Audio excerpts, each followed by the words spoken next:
everybody, I'm Elizabeth Hines from OurPaleoFamily.com, and that is my beefy Instant Pot. I am back today with another Instant Pot recipe for you, and it's also another Whole30 recipe. So if you're interested in Whole30 or Paleo, then this is a great recipe for you to try.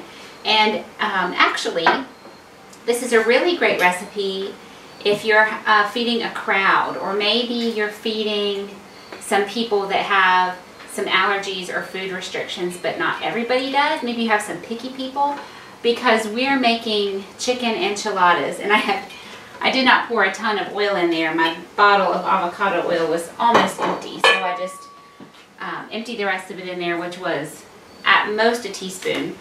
But we're making a chicken enchilada filling, basically. I have an enchilada recipe on my website that has been there for quite a while, and it's really good. That one uses ground beef, and I'm using chicken tonight. I have 2 bone-in, skin-on chicken breasts. I only have 2 because they're pretty big, and I'm just feeding my family of 4. This is a total of about 1.5 pounds. But Mexican, I feel like, lends itself really well to all sorts of different dietary preferences, because you can do a lot with all the side dishes. So we're going to actually do a couple of different things tonight for our dinner. There's like a blood vessel or something on there. And that is really gross, so I'm taking that off. So I'm going to make my chicken enchilada filling inside, and while my oil is heating up, I have my Instant Pot on saute. I'm not measuring, I'm just sprinkling some spices on both sides of my chicken. I have black pepper, I have sea salt, I have cumin, smoked paprika, chili powder, garlic powder, and onion powder. And I'm just giving a little sprinkle of each of these. It will total no more than 1/4 teaspoon. Oh, this one's brand new.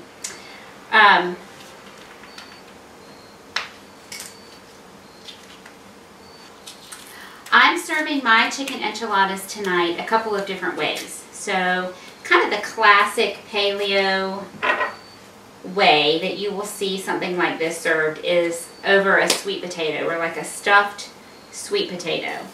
And so I'm going to bake a few sweet potatoes, and that will be delicious for whoever chooses that. But I am much more of a savory, salty person than a sweet person. And whereas I've been doing this Whole30, gosh, for almost 2 months now, honestly, I've been eating more sweet potatoes because I've simply needed more carbohydrates, and I wasn't eating a lot of fruit because I didn't want that sweet of a taste. So I just flipped my chicken over, and I'm going to do the same thing. I'm just going to sprinkle all of these same spices on both sides. So for my particular taste, I'm going to fry some plantain chips. So I have this one really green plantain, which is how I prefer them. It's going to be a little difficult to work with because it's so green. It's going to be a little hard to peel, but it won't be very sweet at all, and it will make more like a potato chip, which is what I would prefer. So I'm going to make some plantain chips. I'm going to bake some sweet potatoes, and we're also going to just have a big salad on the side. So in goes my chicken. I'm going to put it skin side down. Hopefully some of that fat will render out of the skin, because I need that in there. And we'll let that really get good and brown on both sides. And I'll wash my hands and be right back.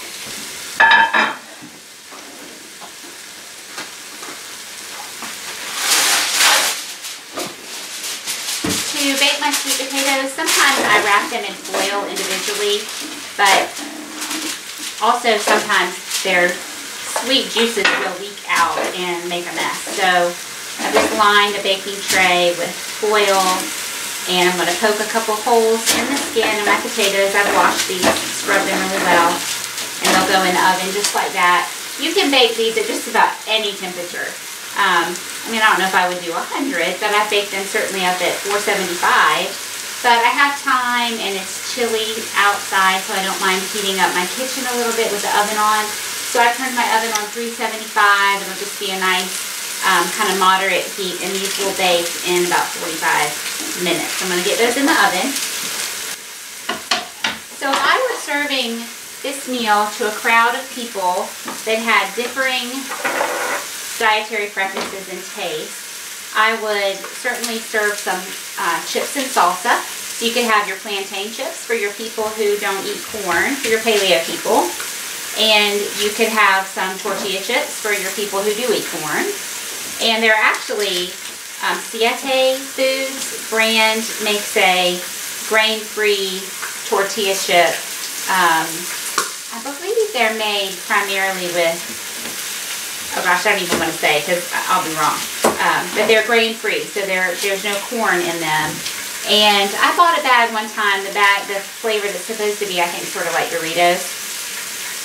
And I didn't particularly care for the flavor, or that could just be me. But they were really expensive. They were like $5 or $6 for not a very big bag. And frankly, I really love the plantain chips. And I enjoy making them.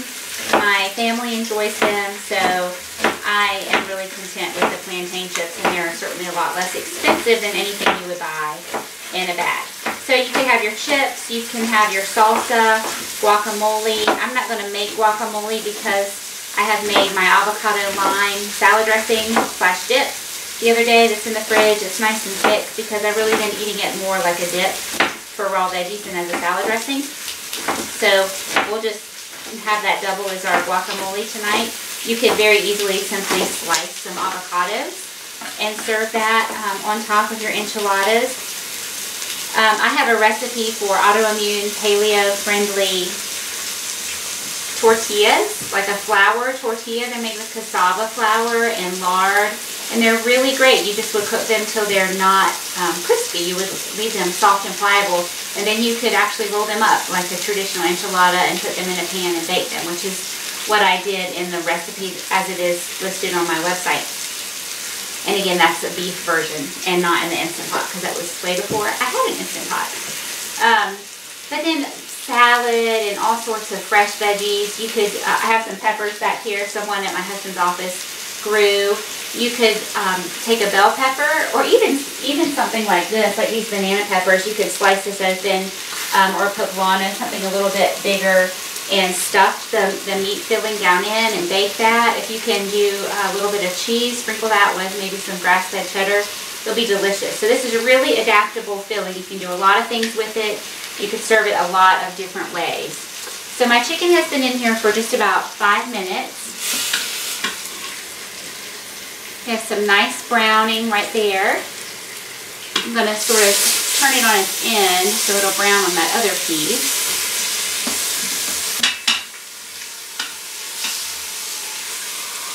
See how this one looks. Oh, it's pretty good. I'm going to go ahead and flip that one over.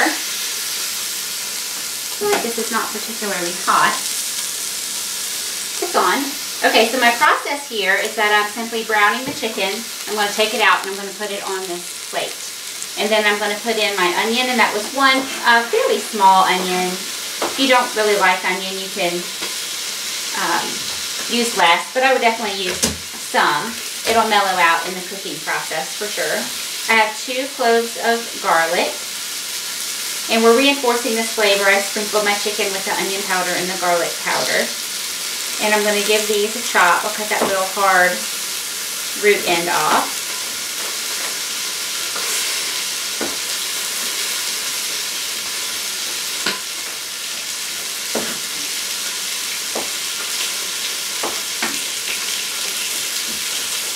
These will get nice and soft in the Instant Pot, but I still would prefer to have them just garlic in pretty small pieces.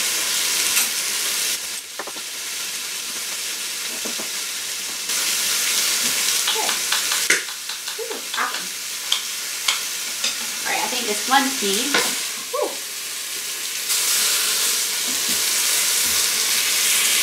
I was hoping too that the chicken would render off enough fat for me to cook my onions. And I may have to add just a teeny bit more because there's not very much in there. I'm going to grab my lard out of the fridge and I'm going to add just a small amount. I believe I have a video up on the YouTube channel already for making the plantain chips. I can't guarantee it, but I think there's a video up there. And if not, when I wrote up the recipe to post on the website, I took a lot of pictures through the process. So I have some good process photos because it's not hard, but you do cook them twice actually. You peel this and then slice them into about 1/4 inch thick slices, and then you fry those. I prefer coconut oil, and then you just cook them for a minute or two per side, take them out, and then I flatten them. I flatten them with a meat mallet because I just find that's the easiest. And then you fry them again, and then at that point they get really good and crispy. Okay, let's check our chicken. See if it's brown. I really want it brown because that's where all the flavor is. If you followed along at all with all of my Whole30 recipes, I hope you have learned the importance of browning your food, your meat, your vegetables, whatever. The browning is where it's at. That's where the flavor is coming from. So this one is done. It's gotten nice and brown on both sides. That one needs just a second.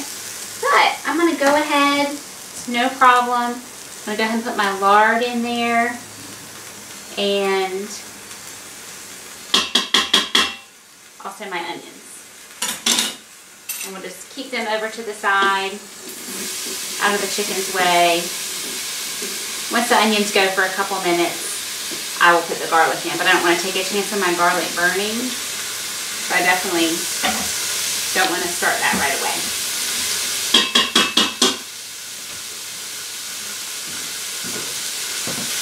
So I have a question for you. Have you read the manual that comes with your Instant Pot? If you were like me, the answer is probably no, because who likes to take the time to read instructions, right? We think we can just figure it out. We'll just learn on the go. And a lot of times that works. However, I didn't grow up using a pressure cooker. I didn't have experience with this. And so I refer to the charts in here. I actually haven't made any of their recipes. This is the pressure cooker recipe book that came with it. And the front is full of recipes, but then you turn a few pages and you get to these charts. Seafood and fish, rice and grains, beans and meats, vegetables. And they give you their recommended cooking times, whether your food is coming from a dried state, like in terms of legumes, lentils, something like that, or meat, whether it's frozen or fresh. Same with vegetables, is it frozen or fresh? And I have found it to be pretty accurate. Whoops! I know I didn't have a good hold of that one. It's okay. Alright, so let me stir around my onions now that they have the whole pot to themselves. And I just want to get these to the point where they are translucent and giving up their juices somewhat. So I always reference this when I'm about to cook something that I have not made before. And so for chicken breast, for bone-in, it says chicken cut up with bones, 10 to 15 minutes. Chicken breast, 8 to 10 minutes. And with chicken breast, they don't qualify. Is that with or without the bones? So I'm assuming that means without the bones. And because I have the bone in here, I'm going to go with their cut up with bones time, which is 10 to 15 minutes. And I'm going to hit it right in the middle, and I'm going to go for 13 minutes. So we'll keep this on saute. And then we're just going to build our sauce right in here. And the sauce is the liquid that our chicken is going to be cooking in, this little bath. So we have onions. I'm going to put in some garlic. I have 2 cups of tomato sauce that's going to go in. And then our spices are, you know, I sprinkled all of these on my chicken before it went in. And again, it was just a small amount, not even a quarter of a teaspoon. But I'm going to add some cumin, a half a teaspoon of cumin, a quarter of a teaspoon of chili powder. You could add more, you could add less, just depending on how spicy you like things. And a quarter of a teaspoon of salt.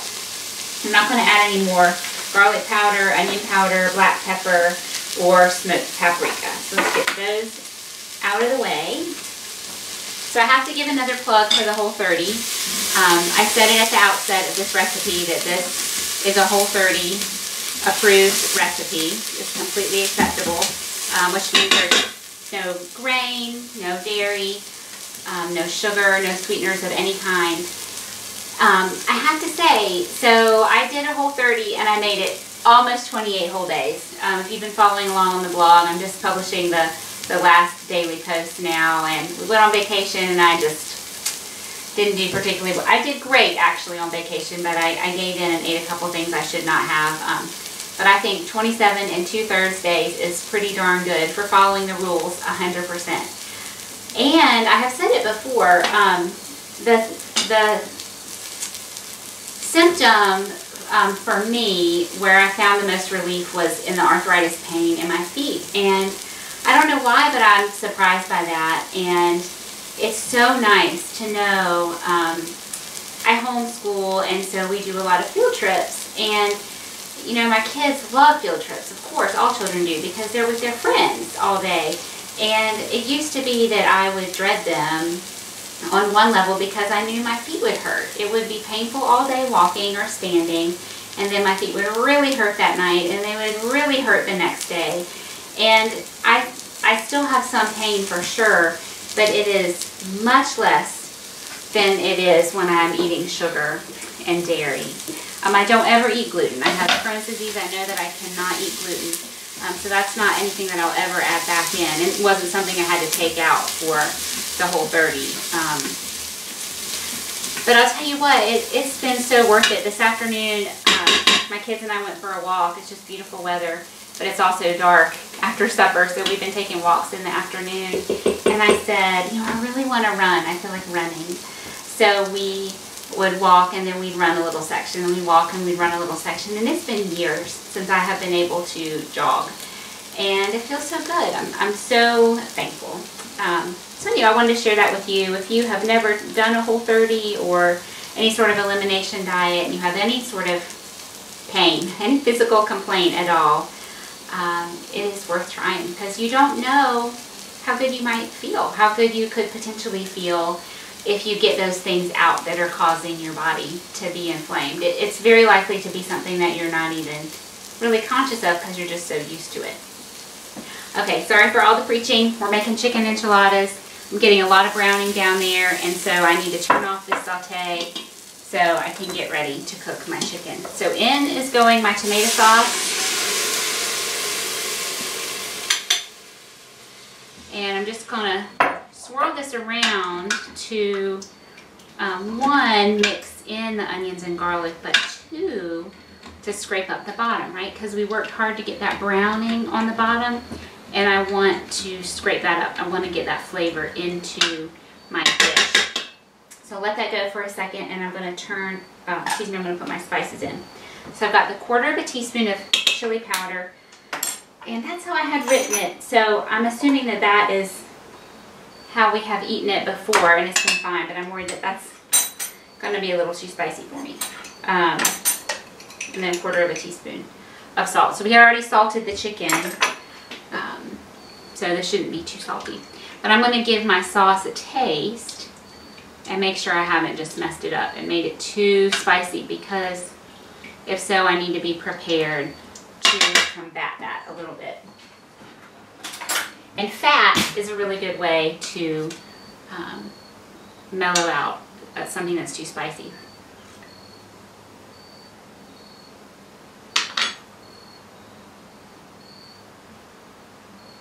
No, I think it's fine.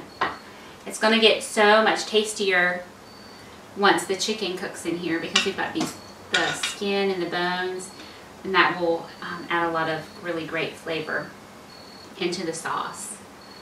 Okay, so I have simply placed my chicken in. I have flipped it over. There's plenty of space in here. You could easily double the amount of chicken. You could leave the sauce the same and add more chicken if you wanted to. There's plenty of space.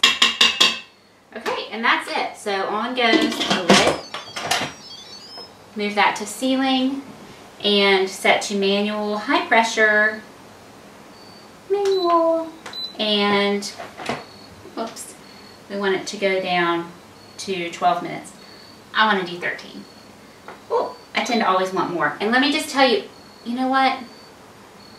As I did that, it felt funny to me. Let me just make sure the rubber gasket is in there. Yeah, it is. So my husband is really good about cleaning up my messes and doing the dishes. And when he does it, he will take that rubber gasket out to wash it really well, which is a good thing, of course. And sometimes he puts it back in and sometimes he doesn't. And one time it was not in there properly. And I kept thinking, why is it not getting up to pressure? The time was ticking down, but yet steam was still coming out. And something is wrong. And so I stopped it and took the lid off. And sure enough, that rubber gasket was not in there properly, so it wasn't sealed. And then after I've used this thing 50 times or more, the last time I made something, I was in a hurry and I did not get the lid seated on properly. It was just a little bit off. And the same thing happened. The time started ticking down, yet it hadn't come up to pressure. This little floater had not come up.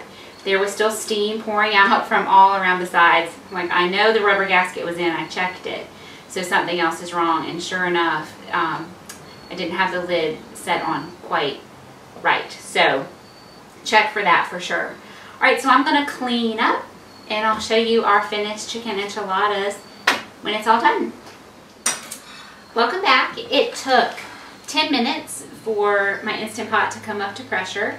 I set it to cook for 13 minutes, and then it took 13 minutes to come down. Actually, let me write that down. And I just let it come down naturally. Somebody left a comment on one of my other videos saying that she thought that the intention of the creators of the Instant Pot, or at least the people who wrote the instruction manuals, that their intention was that letting the pot come down, depressurize naturally, was part of the cooking time. And I certainly don't know if that is really true or not, but it makes sense to me that that would be the case. So I'm going to, oh look, it just popped right out. That's perfect. I'm going to put that back in. So my sauce, let me get a ladle so you can see it. Right, here's a spoon. My sauce is about the same consistency it was when I started it. It's fairly thin. I tend to like something a little thicker. I'm going to turn this off, and I'm going to turn saute back on so it will start to bubble away a little bit. And all I'm going to do is take my 2 pieces of chicken, and I'm going to gently peel away the skin and just push that to the side. I don't want to eat that. And just get all of the meat off of there and shred it, and then I'll put it back in the sauce, and it'll stew away in there while we get everything else ready. This is certainly cooked through. Haven't tasted it yet, but it does not appear to be dry at all. You know, white meat can get very dry. I'm getting a nice little steam facial here, which is why I'm such a huge fan of dark meat when it comes to chicken and pork, frankly. And I thank the paleo diet for that, because, you know, I was on the regular standard American diet healthy bandwagon like most other people, thinking that lots of whole grains and low fat meat and dairy and all was good for you. But I think most of us recognize now that that's not the best way for most people to be eating. And so we welcome the fat back, and that included some dark meat, chicken, and pork. And it has so much more flavor. You really can't overcook it. One thing that's really nice about cooking chicken in this manner is that it's really easy to get all the meat off the bones. So while I have it here on my plate and it's just easy for me to reach, I'm going to shred it. I'm just going to pull it apart. And then I'm going to get it back in that bubbling sauce. And then once the chicken has gotten totally immersed in the sauce, I'll give it a taste and make sure it's the way I want it.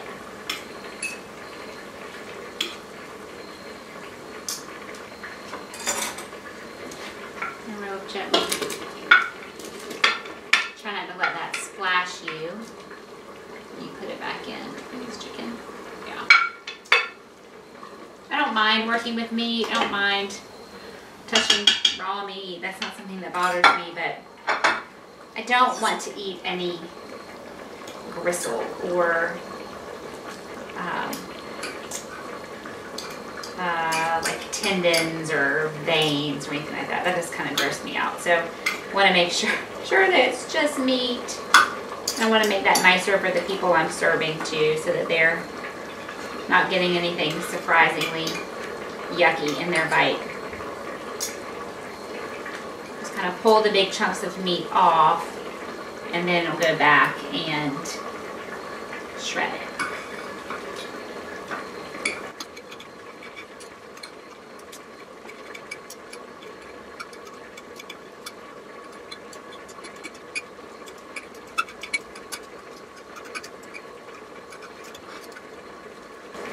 This will be easier to do with your fingers, but it's very hot, and so I'm going to go ahead and get the chicken back in there, so I'm just using my forks.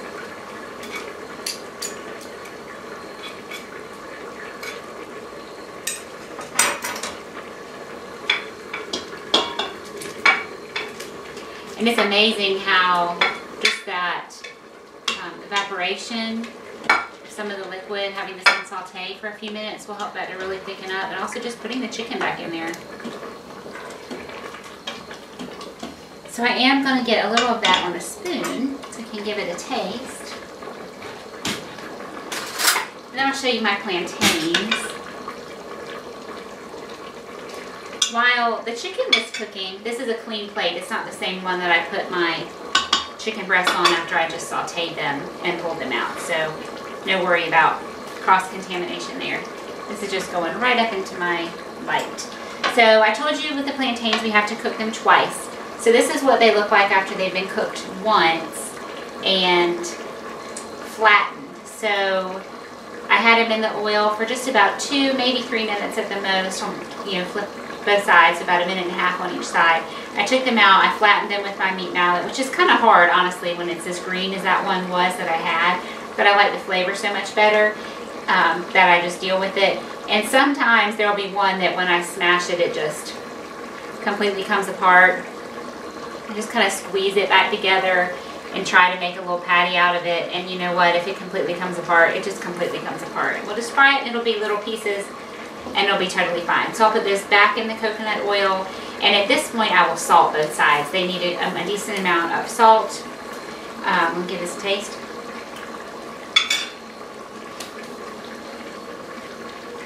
It's really good. It has a lot of flavor. It is not too spicy. You can see how if you are someone who likes spice, you might want to add a little more. But this is certainly mild. It's flavorful, but it's mild, and it will work for my children. So it's just right for us. So again, I'm going to pause, finish up my plantains, and I'll show you everything when it's all ready. Okay, so we're all ready, and I just wanted to show you how nice and thick my enchiladas became. I had this on saute normal for about 5 minutes, and it was just bubbling away, and so I wanted to reduce it to the less function so it wouldn't bubble quite so hard because it will burn. I didn't want it to burn on the bottom, and I wanted to just let some of that liquid evaporate so that I would end up with a thicker chicken and sauce. And If you have watched any of my other videos, I used a lot of glucomannan. Well, I didn't use a lot of it. I used it on many occasions, used a small amount, which is a fiber supplement, and it will thicken your sauce if you just don't have time to let it evaporate and thicken naturally. But I knew that I had the time, so that's what I did. It also helped kind of intensify the flavors a little bit, so that was perfect. And I will say, it took me a long time to figure this out, but to adjust the level of saute, which again it says less, normal, and more, you have to do it when you have first turned it on. So I was on pressure, right? I had to turn it off, and then I turned on saute. It was sauteing for a while, and I wanted to reduce it, and so I would hit the adjust button, but it does nothing. You have to actually turn it off, then hit saute again, and then at that point hit the adjust button, and it will actually adjust to the less, normal, or more. So here's my husband's plate. He has a nice big pile of salad greens, and I'm going to give him a sweet potato. A couple ways to tell when your sweet potato is done. You can take your hot pad or your little oven mitt, and you can squeeze it, and you can tell how soft it is. Okay. Also, the flesh starts to pull away from the skin a little bit, so it's wrinkly. Also, the juice comes out, and it is burned here on my foil, which is why you really want to line your pan with something so you don't have a mess to clean up. But I could smell that. Okay, so I smelled it. I can look at it. But then also a foolproof way is just to stick a sharp knife or a fork down the middle, and you want to meet zero resistance. If you meet any resistance, it is not done. And I think it's terrible to cut into a potato, you know, baked potato, sweet potato, whatever, and it is hard in the middle. It's just not enjoyable. So I'm going to cut that open, kind of squeeze it, get that, I need the spatula, get that opened up and ready to receive our chicken. It might get sort of smashed a little bit. Okay, and then here comes a big spoonful of the chicken with enchilada sauce. Plenty. I just had those 2 chicken breasts with the skin. They're called split chicken breasts. This is that avocado lime magical dressing. I've left mine thicker because I love it as a dip. I will eat so many vegetables with this dip. It's delicious, and I have just posted that recipe for you, and we've made a video as well. So if you want to see how it's made, check that out. So we'll give him a little dollop of this. He can't have much because it's mostly for me. Just kidding. He can have more. I'll put a little bit more on there, and he will probably want more, but we'll just leave it at that for now. I have the plantain chips, which he may or may not want because that's another starch with the sweet potato. So I'm going to serve him his meal like this. Okay, so here's mine. I have this big pile of greens and a big pile of the chicken with the sauce. And I want some plantains on the side. I will eat an entire plantain myself. That's not a problem, but I will also share if necessary. So I have my plantains, and I'm going to put the avocado dressing actually on my salad. Just a little bit on my salad. And then I'll take a nice spoonful of it on the side because, just like with our carnitas, what's really yummy is to take a plantain chip and put a little chicken on top. It's hot, I don't want to burn my mouth. And put a little of your avocado.